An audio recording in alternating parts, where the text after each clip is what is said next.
स्वागत है आपका कबीरदास जी की कहानियों में। काल करे सो आज कर संत कबीर की शिक्षाप्रद कथा।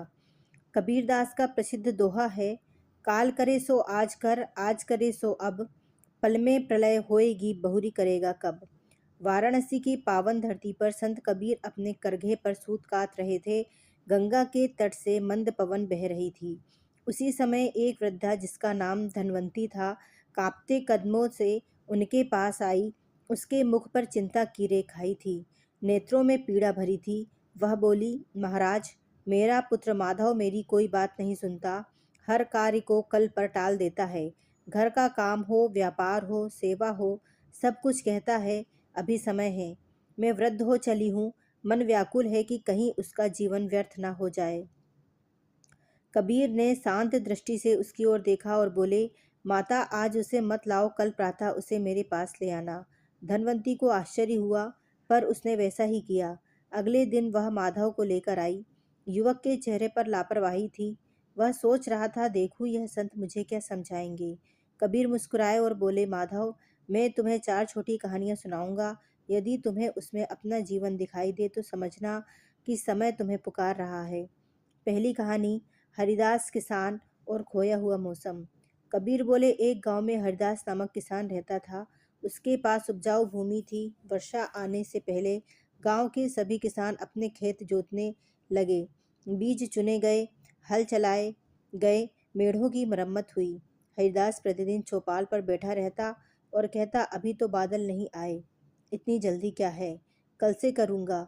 उसकी पत्नी कमला उसे समझाती, जीवन और ऋतु किसी की प्रतीक्षा नहीं करते, पर वह टालता रहा। एक दिन अचानक घनघोर वर्षा हुई। जिन खेतों में समय पर बीज डाले गए थे वहां अंकुर फूट पड़े। हरिदास के खेत खाली थे। उसने भीगते भीगते बीज बोए, पर वे सड़ गए। मौसम बीत गया। घर में अन्न का अभाव हुआ। तब उसे समझ आया कि जो समय पर बोया नहीं गया वह समय पर काटा भी नहीं जा सकता। कबीर ने माधव की ओर देखा। बेटा, जीवन की फसल भी ऐसी ही होती है। माधव चुप हो गया। दूसरी कहानी, शिष्य भानुदेव और परीक्षा का दिन। कबीर ने दूसरी कथा आरंभ की। काशी में एक आचार्य थे, आचार्य विश्वनाथ। उनके शिष्य भानुदेव अत्यंत बुद्धिमान थे, पर एक दोष था, अध्ययन को टालना। जब कभी गुरु कहते, पुस्तक पढ़ो, वह उत्तर देता, गुरुदेव, कल से आरंभ करूँगा। उसके साथ ही प्रतिदिन थोड़ा थोड़ा अभ्यास करते। परीक्षा का दिन निकट आया। भानुदेव ने सोचा, अब तो बहुत समय है, पर देखते देखते परीक्षा का दिवस आ पहुंचा। उसने एक ही रात में सब पढ़ने का प्रयास किया। मन अशांत था, नेत्रों में निद्रा थी, बुद्धि भ्रमित थी। परिणाम घोषित हुआ।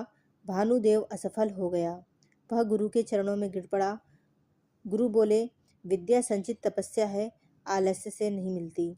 भानुदेव ने तब समझा कि कल का सहारा लेने वाला आज खो देता है। माधव के मुख पर हल्की लज्जा झलकने लगी। तीसरी कहानी, लकड़हारा सोमेश और कुंत कुल्हाड़ी। कबीर ने तीसरी कथा सुनाई।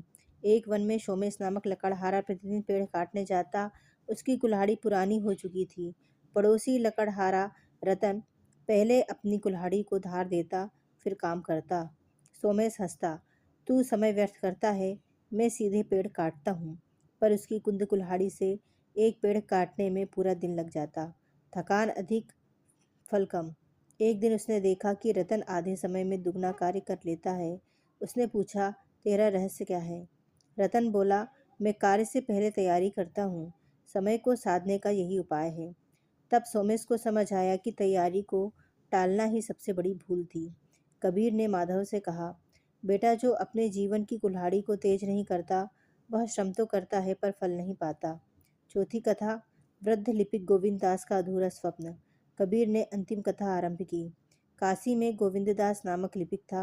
वह कहता, एक दिन मैं धर्म ग्रंथों पर अपनी व्याख्या लिखूंगा। युवावस्था में बोला, अभी सेवा करनी है, बाद में लिखूंगा। मध्य आयु में बोला, परिवार की जिम्मेदारियां हैं, फिर लिखूंगा। वृद्धावस्था आई, हाथ कांपने लगे, दृष्टि धुंधली हो गई। एक दिन उसने अपने शिष्य से कहा, मैंने जीवन भर कल की प्रतीक्षा की, आज जब समय है तब शक्ति नहीं। उसकी आंखों से आंसू बह निकले। उसका स्वप्न अधूरा रह गया। परिवर्तन का क्षण। चारों कहानियां सुनने के बाद माधव का सिर झुक गया। उसने अपनी माता की ओर देखा। धनवती की आंखें नम थीं। कबीर ने शांत स्वर में कहा, माधव, समय नदी की धारा है, जो उसमें कूदता नहीं वह किनारे पर ही रह जाता है। तुम्हारी माता वृद्ध है, उनका सम्मान, घर का कार्य, तुम्हारा व्यापार, सब तुम्हारी प्रतीक्षा कर रहे हैं। यदि आज नहीं जागे तो कल पछतावा बन जाएगा। फिर उन्होंने वही दोहा दोहराया, काल करे सो आज करे सो अब, पल में प्रलय होएगी बहुरी करेगा कब। माधव के हृदय में जैसे बिजली कौंधी। वह कबीर के चरणों में गिर पड़ा। गुरुदेव, अब मैं हर कार्य समय पर करूँगा। माता की सेवा, घर का दायित्व, सब अभी से करूँगा। धनवंती की आंखों से अश्रु बह निकले, पर वह इस बार संतोष के थे। उस दिन के बाद माधव का जीवन बदल गया। वह प्रातः उठता, माता की सेवा करता, व्यापार में मन लगाता, समय का सम्मान करता। धीरे धीरे उसका घर सुख और समृद्धि से भर गया। गांव के लोग कहते, संत कबीर की वाणी ने एक युवक का जीवन बदल दिया।